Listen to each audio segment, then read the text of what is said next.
A'udzubillahi minasyaitonirrajim. Bismillahirrahmanirrahim. Assalamualaikum warahmatullahi wabarakatuh. Waalaikumsalam warahmatullahi wabarakatuh. Alhamdulillahirabbil alamin. Allahumma sholli ala sayyidina Muhammad wa ala ali sayyidina Muhammad. Alhamdulillah hari ini kita ketemu lagi di tempat yang paling menyenangkan buat kita belajar, di mana lagi kalau bukan di Islam Itu Indah Trans TV. Ini Masya Allah luar biasa. Nah buat jamaah yang ada di rumah nih ya, pasti mungkin ngerasain bukan cuma saya, mungkin bukan cuma guru-guru kita, bahkan semua orang di seluruh dunia, bahkan semua umat muslim di seluruh dunia pasti pernah merasakan namanya yang berdoa. Terus berdoa, udah rajin gak putus-putus berdoanya, tapi doanya belum dikabul-kabulkan. Nah ini pasti semua ngerasa nih. Nah sekarang kita mau coba bahas bagaimana caranya supaya doa kita itu cepat dikabulkan. Ini ada pertanyaan pasti buat kita semua. Ini sebenarnya apa yang salah nih? Apa kita harus berdoa dengan bahasa Indonesia atau pakai bahasa Arab? Allah lebih senang yang mana? Bahasa Indonesia atau bahasa Arab? Lebih cepat diijabah yang mana? Nah nanti kita coba sama-sama bahas lebih banyak lagi, lebih lanjut lagi bersama guru-guru kita. Kita bahas tentang tema yang luar biasa hari ini. Temanya adalah cara terbaik agar doa langsung dikabulkan. Masya Allah, Alhamdulillah. Terima kasih banyak sudah hadir di studio. Ada Ustadz Maulana, ada Ustadz Air, ada Ustadz Syah. Masya Allah, Assalamualaikum guru-guru. Waalaikumsalam warahmatullahi wabarakatuh. Aduh ini Masya Allah ya, pagi-pagi ini harus seger nih katanya nih. Harus. Kalau nggak seger lemes yang di rumah ntar lemes juga jadinya. Ya. Ini Masya Allah nih, Ustadz Maulana langsung nih kita bahas satu persatu ya. Dari Ustadz Maulana dulu menarik pembahasan hari ini bicara mengenai masalah doa. Nah banyak yang bertanya nih, doa tuh sebenarnya bagaimana sih baiknya? Apakah harus mengangkat tangan dan mengangkat tangan ini juga harus menghadap kiblatkah? Atau bisa kemana aja? Atau harus mengangkat tangan atau mungkin juga ada yang nggak mengangkat tangan bisa juga doanya diijabah. Tapi kalau kita bicara masalah tentang Allah ini kan Allah kan mendengar semua apa yang kita bacakan walaupun nggak harus terucap kan Ustadz Maulana kan? Benar nggak seperti itu? Benar. Mohon izin baiknya bagaimana penjelasan? Bismillahirrahmanirrahim. Izin Ustaz Air Ustaz Sam, luar biasa tema kita hari ini karena doa. Siapa sih? Pasti semua pada ingin berdoa dan semuanya. Dan betul. pastilah tadi bagaimana tadi yang disampaikan. Baik saya awali dengan Bismillahirrahmanirrahim. Saya sapa dulu yang di rumah supaya mendapatkan keselamatan. Amin. Assalamualaikum warahmatullahi wabarakatuh. Waalaikumsalam warahmatullahi wabarakatuh. Alhamdulillahirrabbilalamin. Allahumma shalli ala sayyidina Muhammad ala sayyidina Muhammad. Kalau berbicara tentang apakah kita angkat tangan berdoa, apakah menghadap kiblat ketika kita berdoa? Kalau berbicara tentang dua hal ini, mengangkat tangan itu untuk membedakan antara berdoa dan tidak berdoa. Kalau orang Arab berbicara, orang yang tidak tahu, jangan-jangan nanti amin-amin terus dia. Iya, padahal lagi ngobrol. Padahal lagi ngobrol. Padahal lagi ngajakin ngobrol. Jadi untuk membedakan, Nabi itu untuk membedakan antara Nabi berbicara dengan berdoa, dengan cara membedakannya dengan mengangkat tangan. Ini hanya sebatas perbedaannya ya, biar kelihatan secara fisik. Dan ini juga memperlihatkan kesungguhan ketika dia berdoa, meminta. Kayak orang meminta. Dan menghadap kiblat itu adalah bagaimana kita memang diperintahkan untuk bagaimana. Pawali wajadka satral masjidil haram. Adapkanlah wajahmu ke masjidil haram. Nah berbicara tentang mengangkat tangan memang banyak perbedaan. Dari ulama Hanafiyah kedua telapak tangan itu dibuka namun tidak saling menempel. Nah, sebenarnya di mana letaknya tangan sebenarnya kalau mau tahu? Di mana jadinya? Didekatkan dada, hati.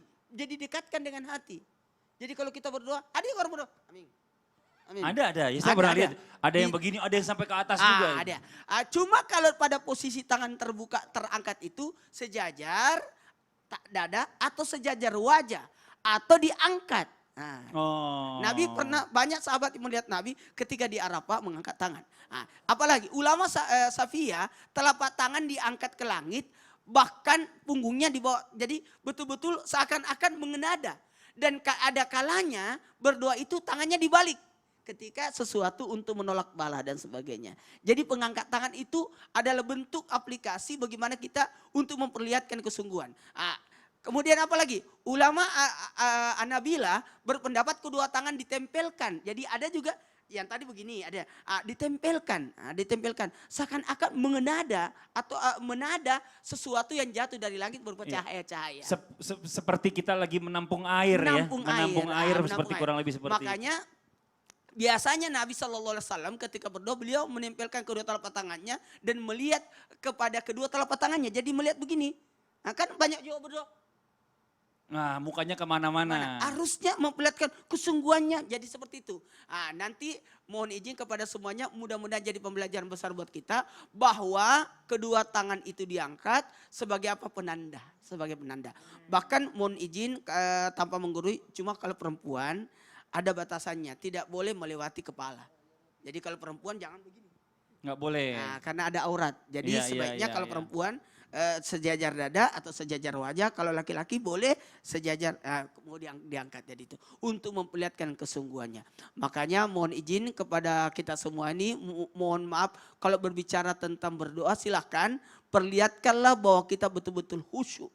Khusyuk. Khusyuk.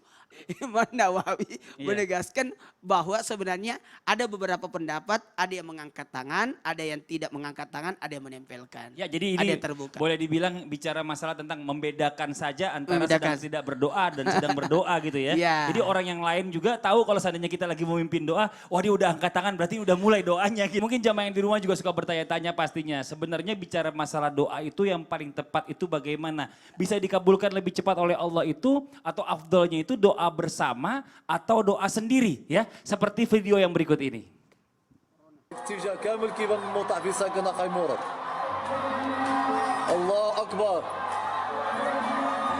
الله أكبر منصر الإسلام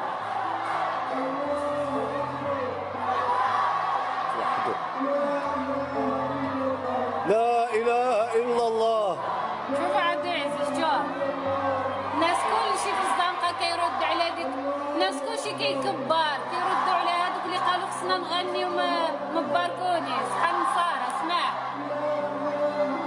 والله ما رديت له ببال أخي حميدو قال جا كامل أنا في السطح حميدو ماشي في الدار Iya, ini luar biasa ya, Masya Allah ya. Ini berdoa bersama yang kita lihat tadi itu adalah tayangan video pada saat di Maroko ini berdoa bersama dari rumah masing-masing ya. Dan berzikir bersama dari rumah. Dan ini yang sedikit kalau misalnya kita tadi pertanyakan di awal nih Ustadz nih, Ustadz AR yang kita minta jawabannya ya.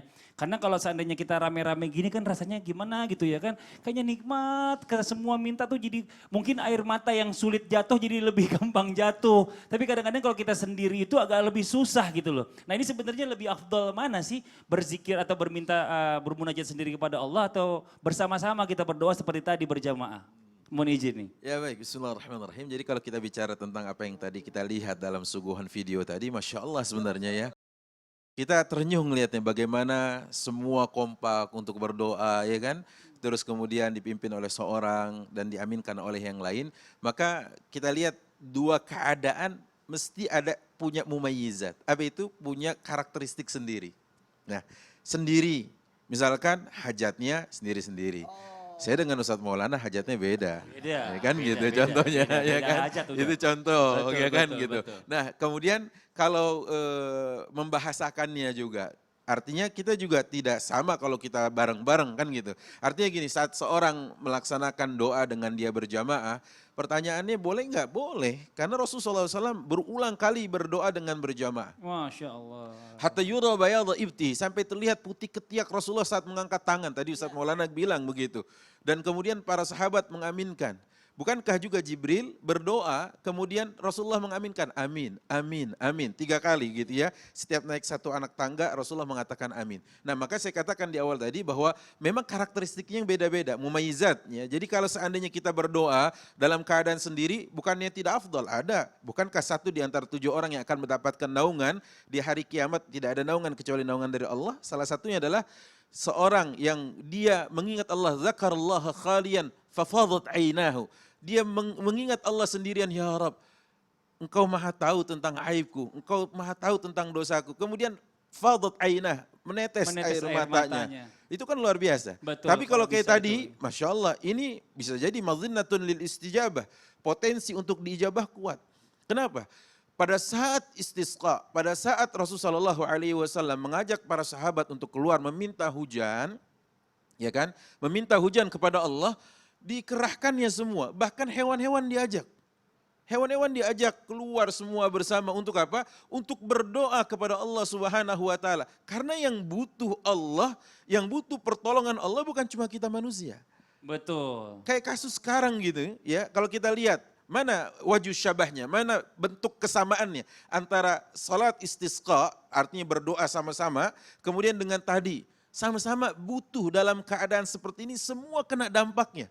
Ya. Gitu ya. Jadi artinya kalau dia berdoa seperti saudara kita di Maroko tadi, Masya Allah, Tabarakallah, mungkin saja tadi ada yang terenyuh dengan lantunan doa, Ke bawah kalimat. suasana. Betul, ke bawah Benar. suasana, kemudian penghayatan yang dibacakan oleh sang imam tadi, Masya Allah. Benar. Bukankah berulang kali kita salat di belakang imam di Masjidil Haram, di Masjid Nabawi, dan di masjid-masjid yang lain di dunia ini, kemudian karena pembawaan imam, bacaannya, penghayatannya, Masya Allah.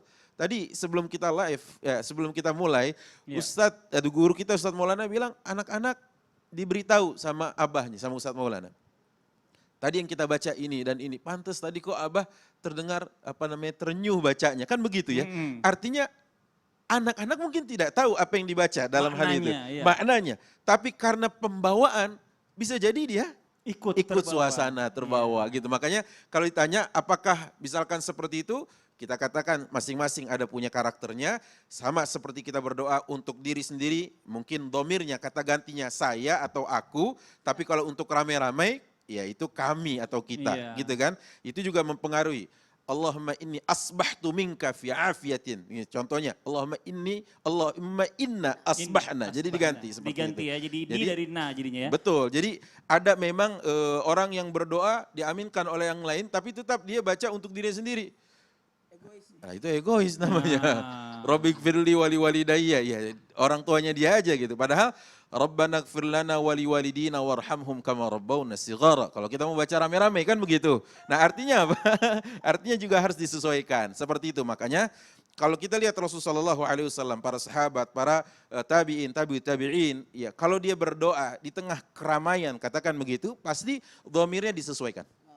Kata gantinya disesuaikan. Nah, tapi kalau ditanya apakah kemudian punya potensi yang diijabah sendiri atau rame-rame, masing-masing punya kans, masing-masing punya peluang masing-masing. Tapi kalau rame-rame potensinya juga tidak kalah gitu. Masya Allah. Ada semangat. Ada semangat dan lebih semangat lagi. Betul. Jadi bisa masalah kemungkinan sendiri pun insya Allah diijabah. Banyak orang juga insya Allah makin lebih diijabah lagi ya. Yang Karena malas orang yang jadi berdoa.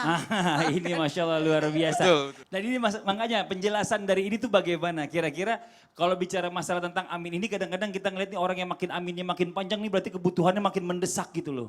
Amin, amin gitu ya. Ini Masya Allah. Ini sebenarnya ada gak sih kalau menurut ajaran kita sendiri, Islam sendiri, perbedaan kata amin yang kita bacakan, amin pendek dengan amin panjang itu ada beda makna atau sama makna gitu loh.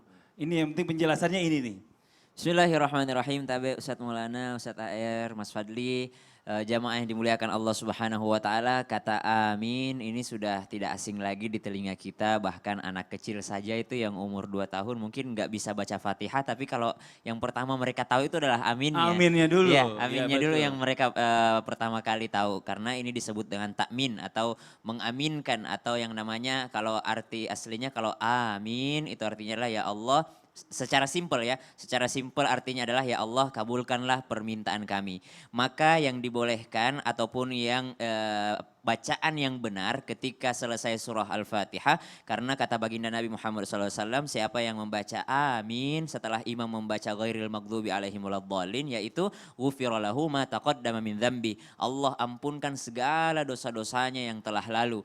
Itu dosa-dosa yang disebutkan dalam hadis tersebut adalah dosa-dosa kecil di masa lalu. Jadi setiap orang sholat, setiap bilang amin itu Allah ampuni dosa-dosa kita.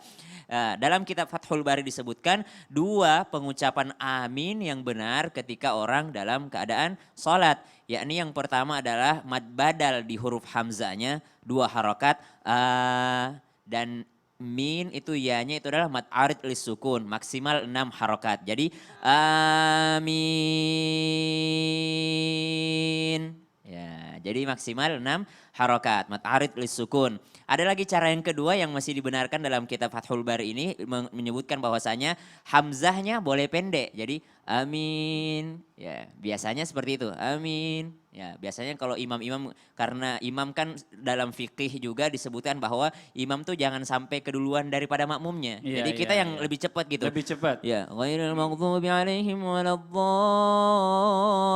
waladdallin. Amin. Nah, kita Tapi lebih cepat. kadang-kadang makmum juga ngikutin imamnya. Kalau Iya. seandainya imamnya bacanya cepet, aminnya juga cepet. Kalau bacanya panjang gitu Iya ya dong, kan, iya ya dong. aminnya juga panjang Gak gitu. mungkin, gak mungkin. Hasan ya, kalau saya jadi imam Iya. di Trans TV, Iya, Di belakang makanya, kenceng. Amin belakang gitu. cepet banget amin semua. Karena tergantung kecepatan imam, Ustaz ya. Kecepatan imam. Nah sekarang Mempengaruhi. karena itu adalah ada perubahan arti ketika kita mengucapkan amin, maka artinya adalah ya Allah kabulkan doaku. Ketika orang mengatakan amin, maka artinya adalah terpercaya. Bukankah Rasulullah katanya namanya adalah al-amin, ya kan? Kalau orang bilang amin, maka artinya adalah percayalah atau jagalah ya. Amin ya. Maka ini adalah arti yang tapi perbedaan ulama lagi. Ada amin yang benar-benar membatalkan sholat. Ada amin yang benar-benar membatalkan sholat. Ketika seseorang membaca dua-duanya pendek. Hamzanya pendek, minnya juga pendek. Amin. Ya. Ghairil maghdubi alaihim waladdallin. Amin. Itu kan jamaahnya males banget ya. Ada lagi yang kedua. Ketika seseorang membaca dengan mentasydidkan mimnya. Ya, ghairil maghdubi alaihim waladdallin. Amin. Amin. Itu juga membatalkan sholat. Kemudian ada lagi orang membaca ketika dia mentasydidkan mimnya lalu memendekkan ya-nya. Jadi amin. Ya, maka ini menurut salah satu pendapat ulama membatalkan daripada sholat. Dan sepakat ulama bahwa ini adalah bacaan yang salah. Ada lagi bacaan yang sepakat ulama salahnya tapi tidak membatalkan sholat. Ya, apa tuh? Sepakat salah tapi tidak membatalkan sholat. Seperti ghairil maghdubi alaihim waladdallin. Amin. Dia memberikan tasydid pada huruf mimnya. Tapi tidak sampai membatalkan sholat. Wabil khusus kelonggaran dari mazhab Syafi'iyah. Jadi ada kelonggaran dari mazhab Syafi'iyah bahwasanya mungkin juga ada terpengaruh oleh dialek daerah. Akan tetapi hal-hal seperti ini bisa kita pelajari. Iya, Sama-sama benar. kita pelajari. Karena banyak juga anak-anak yang kayak bercanda gitu kalau dalam sholatnya. Apalagi kalau misalnya dalam suatu acara. Biasanya doa itu kan ditaruh di belakang acara. Betul. Biasanya kalau Pak Kiainya tidak mengerti, Iya. ya kepanjangan doanya itu pada ngawur udah. Amin, Amin. amin, Amin. Ya, itu yang nggak benar tuh. Nah, Jadi itu. sepakat ya bicara masalah tentang arti amin ini ternyata memang beda-beda Memang beda-beda. menurut pendapat para ulama. Ya. Jadi yang baik itu Yang kalau seandainya dibolehkan kita lagi dua sholat, saja. ya. Amin. Ya. Panjangnya mini aminnya itu nama harokat, A-nya dua Dua harokat. harokat, mad badal, Masya ya. Allah. Ya kalau misalnya baca doa, aminnya gimana tuh? Sama juga. Sama juga. Karena yang kita kejar kan artinya kabulkan ya Allah. Dan Masya artinya yang Allah. kabulkan ya Allah itu amin. Nanti seru nih, nanti kita lanjutin lagi, Ini semua udah pada mau praktek nih. Buat jamaah yang di rumah jangan kemana-mana, setelah ini kita lanjutkan lagi pembahasan kita. Dan insya Allah nanti akan ada segmen juga curhat online ya. Jadi jamaah yang di rumah bisa langsung curhat, bertanya langsung sama guru-guru kita, narasumber kita di studio. Langsung aja kirimkan nomor jamaah yang bisa dihubungi ke email kita di islamituindah@transtv.co.id. Kita akan segera kembali lagi tetap di Islam Itu Indah. Jamaah, oh jamaah, alhamdulillah.